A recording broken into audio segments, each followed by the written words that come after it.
আবারও চলে এসেছি একটা নতুন ভিডিও নিয়ে।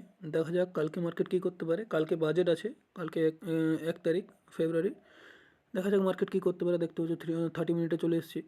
তো এখানে দেখতে পাচ্ছ মার্কেট কন্ট্রাক্ট করছে, পিনেট বানাচ্ছে। দেখিয়ে দিই, দেখতে পাচ্ছ এটা একটা পিনেট। তো সিম্পলি বেরিস পিনেট আছে, কারণ দেখতে পাচ্ছ এখানে কনসলিডেট করে মার্কেট নিচে আসছে। এখানে একটা বড় কনসলিডেট করেছে। তো ওভারঅল আমার ট্রেন্ড তো বেরিস আছে।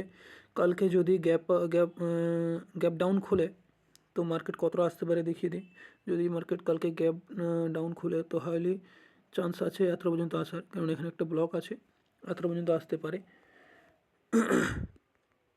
দেখতে পাচ্ছ 81,100 এত পর্যন্ত আসতে পারে। আর যদি হাই ব্রেক করে তো মার্কেট 83,000 পর্যন্ত যেতে পারে। দেখিয়ে দিই, এই দুটো মেজর থাকবে। যে মার্কেটে যদি হাই ব্রেক করে তো এখান পর্যন্ত যাবে, আর যদি লো ব্রেক করে তো এখানে আসবে। কেন এখানে করেছি দেখিয়ে দিই, কেননা ভিতরে দেখতে পাচ্ছ এটা একটা এলিপস হয়েছে।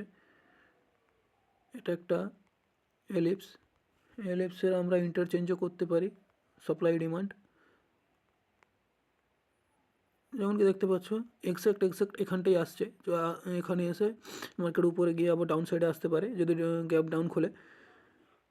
তো ওভারঅল আমার বেরিস থাকবে, কেননা দেখতেই পাচ্ছ এখানে কনসলিডেট করার পর মার্কেট ডাউন সাইড এসছে, এখানেও কনসলিডেট করছে, করার পর একটা ভালো মতো মুভ আসতে পারে ডাউন সাইডের দিকে। তো আমার ওভারঅল অ্যানালিসিস দুদিকে আছে। যদি হাই ব্রেক করে তো আরামসে এখানে লিকুইডিটি পড়ে আছে, এইখানে দেখতে পাচ্ছ গ্যাপ ছেড়ে দিচ্ছে, এটা লিকুইডিটি আছে। এটাকে ব্রেক করে মার্কেট 83,000 পর্যন্ত যেতে পারে, 83,500 400 পর্যন্ত যেতে পারে। আর যদি লো ব্রেক করে তো আরামসে এখান পর্যন্ত আসবে 81,100 পর্যন্ত। তো আমার ওভারঅল অ্যানালিসিস এটাই।